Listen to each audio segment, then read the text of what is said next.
어제 말씀에 전해드린 것 중에 다른 거 다 잊어버리셔도 돼요. 근데 하나만 기억하셨으면 좋겠어요. 뭐냐면 두루마리를 먹었다는 것. 하나님의 말씀을 내가 먹었다. 그래서 무엇이 됐다? 내가 하나님의 말씀이 되었다. 우리 삶 가운데도 이러한 역사가 일어났으면 좋겠습니다. 말씀에 대해서 담대하게 말씀을 선포하는 우리가 됐으면 좋겠습니다. 그렇게 말씀을 먹어서 말씀 자체가 되었다는 것은 나의 말뿐이 아니라 나의 행동 하나, 나 자체가 하나님의 말씀이라는 겁니다. 그래서 오늘 4장, 5장에 나오는 에스겔이 하는 행동으로 보여주는 것이 그냥 단순한 행동이 아니라 그 자체가 하나님의 말씀이 되는 줄로 믿습니다. 우리가 이해할 수 있는 말로 설명하자면 행위예술 이런 단어로 표현할 수 있는데, 예를 들어 환경오염에 대해서 행위예술가들이 자기 몸으로 이렇게 표현하는 경우가 있어요. 막 몸에 오물을 뒤집어 쓴다든지 아니면 이렇게 벌거벗은 채로 있는다든지 이런 행위예술을 한다라는 뉴스나 이런 방송을 보신 적이 있으실 겁니다. 이처럼 에스겔은 오늘 자신의 행동을 통해서 그발 강가에 소망 없이 살아가는 이스라엘 백성들에게 하나님이 계심을, 또 그 하나님 앞에 이스라엘 백성이 회개하며 나오기를 바라고 계십니다. 우리 처음부터 한번 쭉 살펴보겠는데, 제가 상징적 연극이라는 단어로 표현을 합니다. 그래서 첫 번째는 뭐냐면 에스겔 4장 1절부터 3절에 보니까 토판을 가져다가 어떤 번역에는 벽돌이라고 하는데 한 요만한 사이즈의 벽돌을 갖다 놓고 그 위에 예루살렘의 그림을 그립니다. 그리고 그 그림이 있는 벽돌 토판을 중심으로 나뭇가지로 사다리를 세우고 또 흙으로 덮어서 언덕을 쌓고 그걸 진을 치게 하고, 그 다음에 또 이렇게 나무 짝대기 같은 걸로 공성태를 세우고 또 철판 하나를 가져다가, 그거는 이제 주로 이 시대에 음식을 해먹기 위해 쓰는 하나의 불판 같은 건데, 그것을 가져다가 너와 성읍 사이에 두고 철벽을 삼아 이렇게 퍼포먼스를 해라 하고 말씀하십니다. 우리 잠깐 제가 준비한 사진을 하나 보겠습니다. 이 사진처럼 가운데 큰 벽돌에 예루살렘의 그림을 그려놓고 그 위에 나뭇가지로 사다리를 놓고 그 다음에 그 위에 옆으로 가운데로 흙을 이렇게 쌓아 올리고 그 벽돌과 에스겔 사이에 철판을 하나 놓고 누웠습니다. 그 철판의 의미는 방어의 의미도 되지만, 오늘 말씀하신 철판의 의미는 나와 하나님과 이스라엘은 이제 더 이상 상관이 없다. 이방 민족이 이스라엘을 공격하고 넘어지게 할 때 나 여호와는 철판 뒤에서 너희를 상관하지 않겠다 하고 철저하게 이스라엘을 내버려 두시는 그러한 의미의 장면입니다. 그 다음에 두 번째 상징적 연극은 4절 5절에 보니까 왼쪽으로 누워 죄악을 담당해라. 그들의 범죄한 횟수대로 390일을 하루를 1년으로 쳐서 390일을 누워 있어라. 이 390일, 다시 말해서 390년은 솔로몬의 통일 왕국 시대부터 북이스라엘이 멸망하기까지의 390년을 의미합니다. 그리고 왼쪽으로 누워서라는 것은 성전을 동쪽에 두고 왼쪽으로 누우면 북쪽을 향하여 눕는 거죠. 그래서 북이스라엘을 향하는 뜻을 이야기하는 거고, 4장 6절에 보면 반대로 오른쪽으로 누워, 그러면 남유다를 향한 겁니다. 그래서 남유다를 향하여 죄악을 담당하는데 그것도 40일, 40년 동안의 죄악을 담당해라. 그래서 왼쪽으로 누운 390년과 40년을 합쳐서 430년. 이 숫자는 애굽의 포로 기간과 동일합니다. 상징적으로 애굽의 포로가 되었던 것처럼 너희가 앞으로 이방인들의 포로가 될 것이다 라는 것을 상징적 퍼포먼스로 보여주고 있는 겁니다. 다시 말씀드리지만 이것은 말로 하는 것이 아닌 하나님의 말씀 자체가 된 에스겔이 자기의 모습으로 삶을 통하여 이스라엘 백성들에게 보여주는 장면입니다. 그리고 나서 네 번째에 7절 8절에 보니까 팔을 걷어올리고, 우리 팔을 걷어올리는 의미가 어떻게 돼요? 뭐 할 때 팔을 걷어올린다는 것은 적극적인 의미를 가지고 있는 거죠. 그래서 8절에 줄로 너를 동일이니, 적극적으로 너를 묶고 꼼짝하지 못하게 하겠다. 하나님이 이스라엘에 심판하시는 것을 적극적으로 하시겠다. 그래서 너희가 포로가 되어서 꼼짝 못하게 될 것이다라는 것을 의미하고 있고요. 그 다음에 다섯 번째 장면 9절에 보니까 밀과 보리와 콩과 팥과 조와 귀리, 밀과 보리는 부자들이 먹는 음식이고 콩과 팥은 가난한 사람들이, 밀은 부자가, 보리는 가난한 사람이, 그 다음에 콩과 팥은 부자가, 조와 귀리는 가난한 사람들이 먹는 음식이죠. 모두 열거했다는 것은 가난한 사람이나 부자이거나 상관없이 하나님의 심판이 임한다라는 뜻이고요. 그래서 누워있는 날 동안에 390일 동안 먹되 음식물은 하루 20세겔씩 이러니까 약 한 250g, 기껏해야 빵 한 두 조각, 세 조각 되겠죠. 그리고 물은 6분의 1 흰이라고 하면 반 리터, 1분의 1리터, 한 500ml, 옛날에 우리 서울우유 500ml 이런 거 있었잖아요. 그 정도 하루에 빵 몇 조각과 물만, 다시 말하면 죽지 않을 만큼만 먹고 가난하게 굶주려라. 그것이 너희 이스라엘에게 주는 나의 형벌이다. 실제로도 이스라엘이 먹지 못하여 아버지가 아들을 잡아먹고 아들이 아버지를 잡아먹는 그러한 각박한 상황이 있었더랬죠. 그것을 이제 표현하는 겁니다. 그리고 여섯 번째 연극을 보면 12절에 보리떡처럼, 그 빵을 보리떡처럼 만들되 그냥 만드는 것이 아니고 인분, 사람의 똥을 불을 피워서 구워라. 부정하다는 것이죠. 그랬더니 오늘 말씀에 아까 읽으신 것처럼 아하 하면서 에스겔이 그렇게는 안 됩니다. 내가 제사장으로 정결하게 살아왔는데 부정한 것을 제가 먹다니요. 그것만은 안 되겠습니다. 했더니 하나님께서 알았다. 사람의 똥 대신 그 쇠똥으로 대신하여 불을 지펴서 그 빵을 먹어라 하고 말씀하십니다. 그래서 에스겔은 부정한 것을 모면하긴 했지만 하나님의 말씀은 앞으로 너희들이 부정한 음식을 먹게 될 것이다 라는 것을 말씀하고 있습니다. 그 다음에 마지막으로 일곱 번째 장면은 에스겔서 5장에 있는데 날카로운 칼을 가져다가 머리털과 수염을 다 잘라서 저울에 달아 나누어 두라. 머리털과 수염을 깎는다는 것은 이스라엘에 있어서는 학살되고 황폐하게 변하는 것, 다시 말해서 면도를 했다는 것은 슬픔의 표시, 수치의 상징이잖아요. 그러니까 이스라엘이 수치를 당하게 될 것이다 라는 것을 말하는 거고, 저울을 달아둔다는 것은 하나님의 심판을 정확하게 계산해서 너희의 죄를 묻겠다라는 하나님의 뜻이고, 3분의 1 중에 3분의 1씩 지금 셋으로 쪼갰는데 성읍 안에서 3분의 1이라는 것은 예루살렘이 포위되었을 때 기근이나 이 질병을 통해서 3분의 1이 죽게 된다. 그 다음에 성읍 사방에서 아까 누워서 만든 그 조그만 모형 위에다가 이 머리털을 뿌리면서 칼로 이렇게 휘저을 하는 거예요. 그러면 그 의미는 성읍 사방에서 전쟁 중에 죽게 될 3분의 1을 말하는 거고요. 그 다음에 3분의 1은 바람에 후 불어서 흩어라. 그것은 포로로 끌려가거나 도망하는 사람들을 말합니다. 또 그 다음에 나오는 말씀 3절에 터럭 중에 조금이라는 것은 그 심판에도 불구하고 살아남은 소수의 사람들도 결국은 하나님께서 심판하시겠다라는 말씀을 이야기하시고 계십니다. 그리고 이후에 5장 5절에서 17절까지는 그 상징들에 대한 해설들입니다.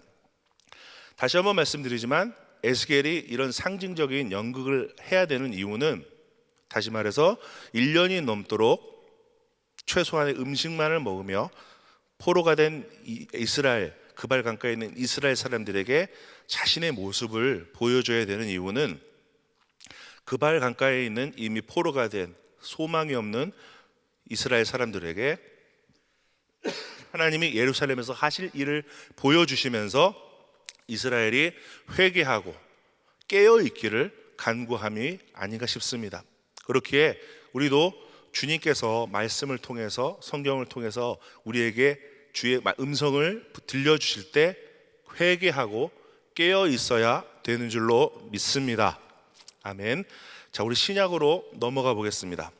히브리서 11장 1절에서 12절까지인데 1절, 2절은 내일 우리 담임 목사님께서 예배를 통해 말씀해 주실 겁니다. 그러니 저는 넘어가서 그 뒷부분에 나오는 장면은 그 믿음으로 승리한 사람들에 대해서 쭉 열거했어요. 그분들에 대해서 한번 이야기를 나눠봤으면 좋겠습니다. 그래서 오늘 한 절의 말씀은 11장 6절입니다. 우리 한 목소리로 같이 읽어보겠습니다. 믿음이 없이는 하나님을 기쁘시게 하지 못하나니 또한 그가 자기를 찾는 자들에게 상 주시는 이심을 믿어야 할지니라. 아까 찬양으로 드렸죠. 믿음이 없이는 기쁘시게 못하나니.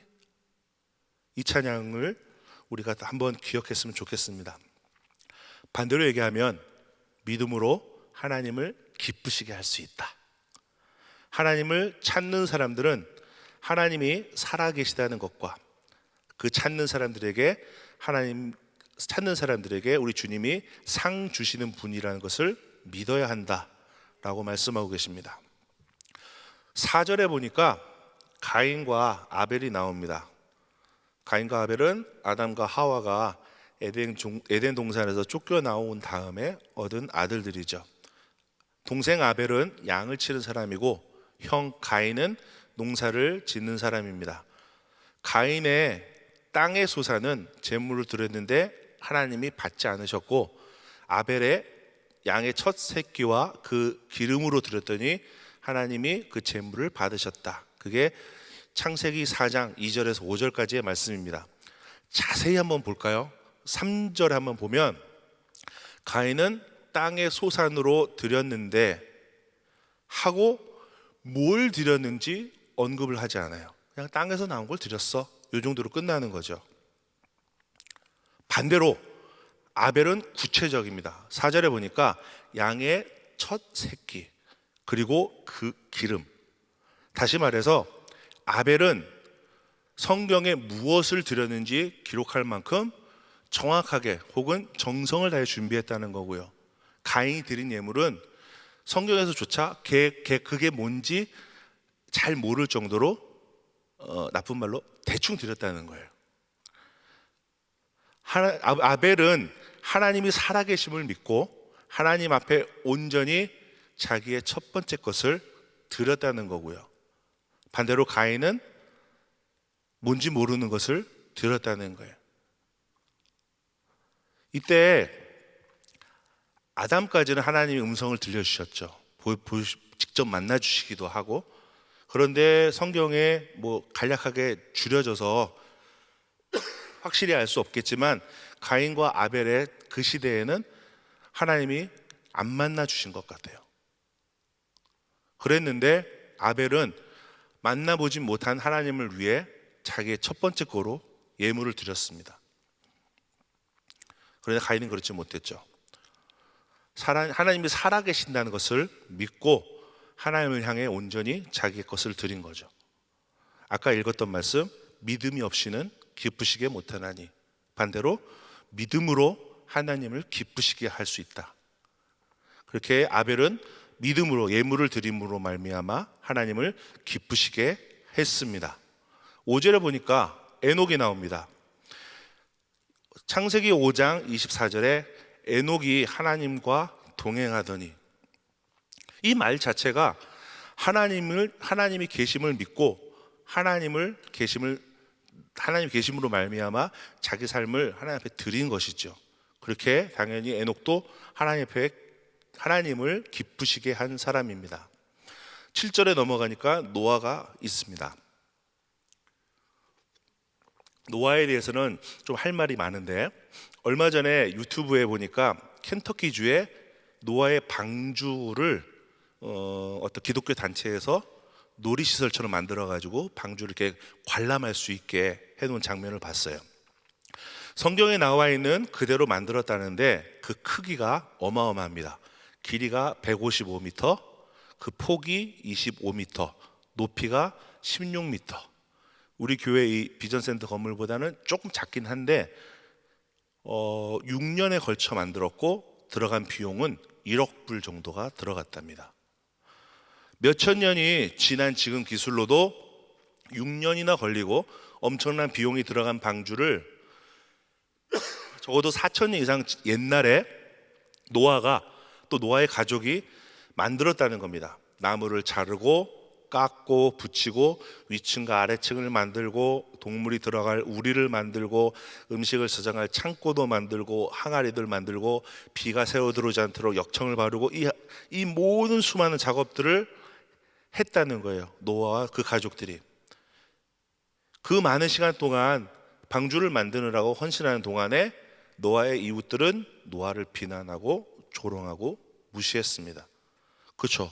산속에 아무것도 없는 산속에 그 큰 방주를 만드니 어느 누군들 미친 것이 아니냐, 노망이 든 것이 아니냐, 헛짓을 한다 한 별 이야기들을 많이 했을 텐데 거의 100년이 지나도록 온 가족이 방주를 만들고 있는데 비는 오지 않고 저 같아도 벌써 포기하고 실망하지 싶은데 노아는 포기하지 않았습니다.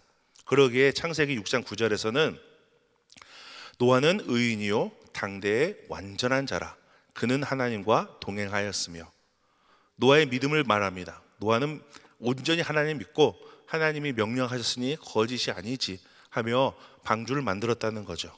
맞습니다. 노아는 하나님과 동행한 온전한 사람입니다. 하나님과 동행한다는 것은 하나님이 원하시는 모습대로 살아간다는 것이죠. 오늘 한 절 말씀처럼 다시 한번 믿음이 없이는 하나님을 기쁘시게 하지 못하나니 반대로 오직 믿음만이 하나님을 기쁘시게 할 수 있다는 겁니다. 8절 한번 볼까요? 아브라함은 또 어떻습니까? 창세기 12장 1절에 보니까 너의 고향과 친척 아버지의 집을 떠나 내가 내게 보여줄 땅으로 가라. 무작정 가라 라고 말씀하셨습니다. 미국으로 이민 오게 된 우리는 이 말씀을 그래도 조금 더 잘 이해할 수 있는 것 같아요. 이민백 몇 개를 싣고 LA 공항에 도착했을 때 느꼈던 그 막막함. 아무것도 없는 아파트에 쏙 들어갔더니 가져온 이불 몇 개, 옷 몇 개, 그릇 몇 개. 뭘 먹고 싶어도 냄비가 없어가지고 못 해먹고 그랬잖아요. 그럴 때 현실을 자각하는, 요새 한국에서 하는 말로 현타라 그래요. 현실을 자각하는 타임이라 그래서 현타라 그랬는데 이 현타가 오는 거예요. 그래서 제가 첫 번째 교회 예배를 갔는데 첫 찬양에 눈물이 훅 떨어지면서 울었어요. 저랑 비슷한 경험 많이 해보셨죠? 다들 해보셨을 거예요.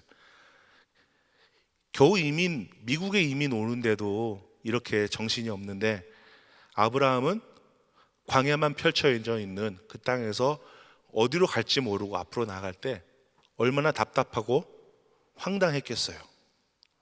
낮에는 걷고 밤에는 그냥 땅에 누워서 불 피우고 자고 음식은 점점 떨어져 가고 아직 어디까지 가야 될지 잘 모르겠고 집으로 돌아갈까?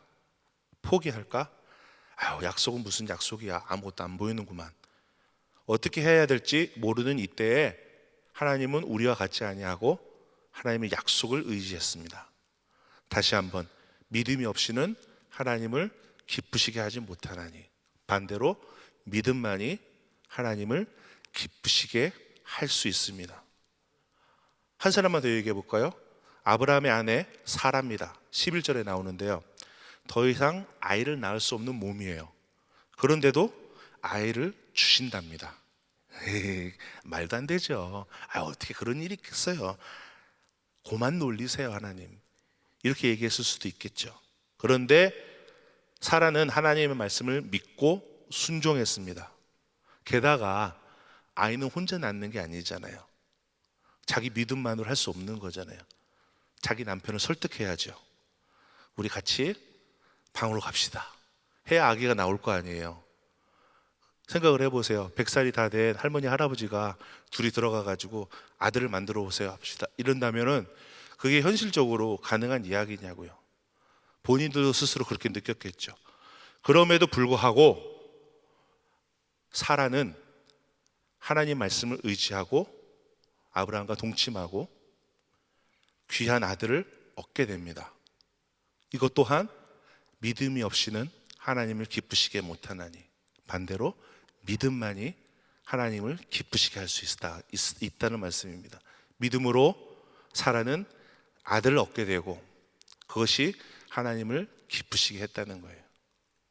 자, 우리의 삶은 어떻습니까? 하나님을 기쁘시게 하고 있습니까?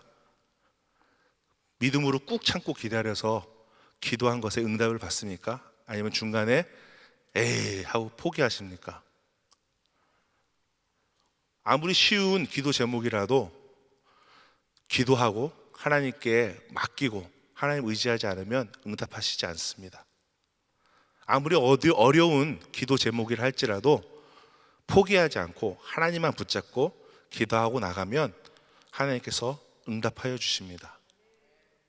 그렇게 하나님만 붙잡고 되지 않을 것처럼 보이는, 불가능한 것처럼 보이는 믿음의 위기의 순간순간마다 주님만 의지하고 주님만 바라보며 승리하시는 여러분들 되시기를 주님의 이름으로 축복합니다. 함께 기도하겠습니다. 하나님, 믿음으로 순종하며 기다리며 하나님의 뜻을 이루어가기를 원합니다. 우리에게 지치지 않는 힘을 허락하여 주시옵소서. 끝까지 순종하게 하시고 기다려서 하나님이 약속한 선물을 받는 우리가 되게 하시고 또 그것을 통하여 주님 기뻐하시고 홀로 영광 받아 주시옵소서. 예수님의 이름으로 기도했습니다. 아멘. 우리 말씀 생각하시면서 주의 약속하신 말씀 위해서 우리 박수 치시면서 힘차게 찬양합니다.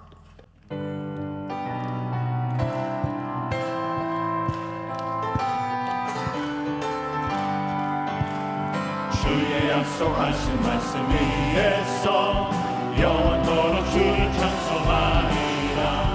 소리 높여 주께 영원 돌리며 약속 믿고 굳게 서리라. 아멘. 굳게 서리 영원하신 말씀 위에 굳게 서리. 굳게 서리 그 말씀 위에 굳게 서리라. 주의 약속하신 말씀 위에서 세상 영광 내게 억습할 때에 그 말씀으로 힘써 싸워 이기며 약속 믿고 굳게 서리라. 굳게 서리 영원하신 말씀 위에 굳게 서리. 굳게 서리 그 말씀 위에 굳게 서리라. 주의 약속하신 말씀 위에서 영원하신 주의 사랑이 믿고 성령으로 힘써 싸워 이기며 약속 믿고 굳게 서리라. 굳게 서리 영원하신 말씀 위에 굳게 서리. 굳게 서리 그 말씀 위에 굳게 서리라. 주의 약속하신 말씀 위에서 성령 인도하는 대로 행하며 주의 품에 항상 안식 얻으며 약속 믿고 굳게 서리라.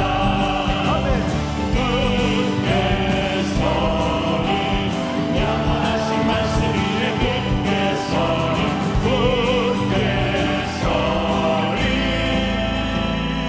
그 말씀 위에 굳게 서리라. 하나님은 살아 계십니다. 하나님께서 말씀하신 것은 반드시 이루어지게 되는 것입니다. 그래서 믿음으로 반응한다는 것, 하나님의 말씀을 받을 때 우리가 아멘의 삶이 된다는 것은 그 말씀을 그대로 내가 믿습니다, 동의합니다, 하나님의 말씀을 그대로 믿고 순종한다고 하는 것은 그 약속의 말씀이 내 삶 속에 하나님께서 역사하실 것을 믿는 거예요. 그 하나님께서 구체적으로 역사하신다면 어떤 환경 가운데서도 하나님의 영광을 볼 수 있는 것입니다. 믿음은 바라는 것들의 실상이요 보지 못하는 것들의 증거. 바라는 것, 보지 못하는 것들이 실상으로 증거로 나타나는 것이 믿음입니다. 그래서 믿음의 사람들은 보지 못하는 것을 보는 것처럼 그렇게 하나님께서 하실 것을 믿을 때 그 믿음을 보시고 역사해 주신 것입니다. 사랑하는 성도 여러분, 아무리 힘들고 어려운 환경 가운데 정말 우리가 때로는 지치고 힘들고 어렵다 하더라도 우리의 삶은 이 땅에서의 삶으로 끝나는 게 아니에요. 저 영원한 천국까지 이어져서 살고 있는 것입니다. 그러면 이 땅에서 결판 나는 게 아닙니다. 저 영원한 천국에서 주님 앞에 서는 그날까지 우리의 모든 삶 자체가 믿음으로 살 때 이 땅의 것만 보는 것이 아니고 저 영원한 천국에서 받을 상급까지 볼 수 있어야 돼요. 믿습니까? 그래야 우리의 신앙이 더욱더 하나님의 그 계획하심, 하나님이 우리를 인도하실 때 우리는 항상 세상의 것만 보니까 정말 도무지 하나님의 뜻이 이해 안 될 때가 너무 많이 있어요. 답답할 때가 많이 있죠. 내 생각과 하나님 생각이 다르니.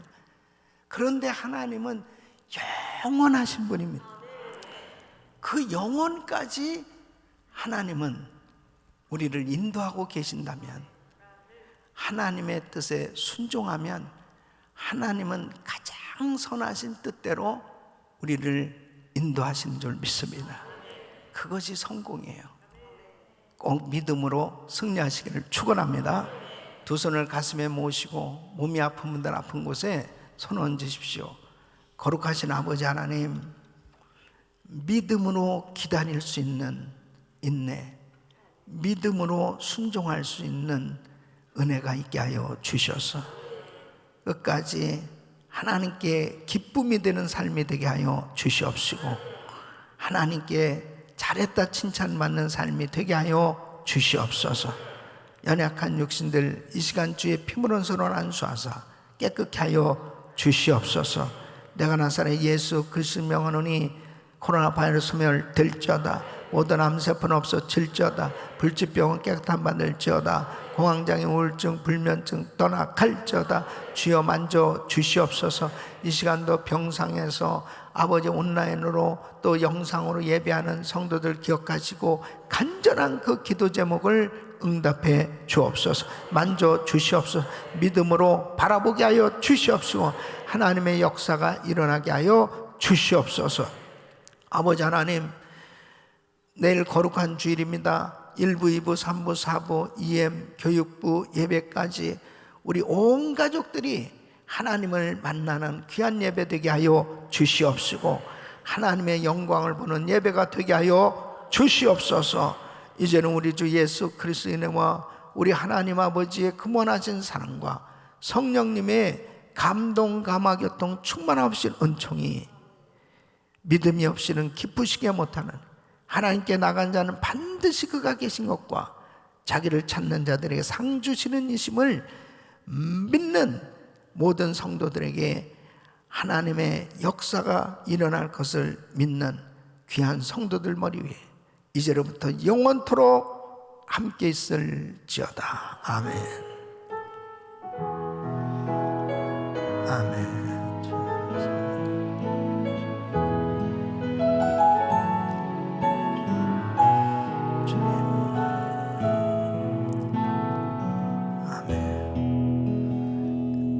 이제 기도하실 자리 잡으시고, 내일 거룩한 주일입니다.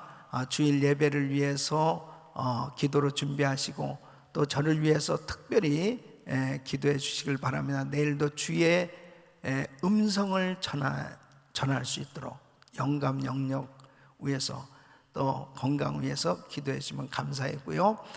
우리 단기 선교팀들 위해서 기도해 주시고 특별히 10월 2일 다민족 기도회를 위해서 집중적으로 기도해 주시고, 또 축의 부흥성에 위해서 기도해 주시고, 강사 목사님 위해서 기도하실 때 기도한 만큼 또 성령님께서 강력하게 역사하십니다. 그렇게 기도로 준비해 나가길 바랍니다. 우리 주여 부르짖고 기도합니다. 주여, 주여, 주여. 걸어가시고 존귀하시나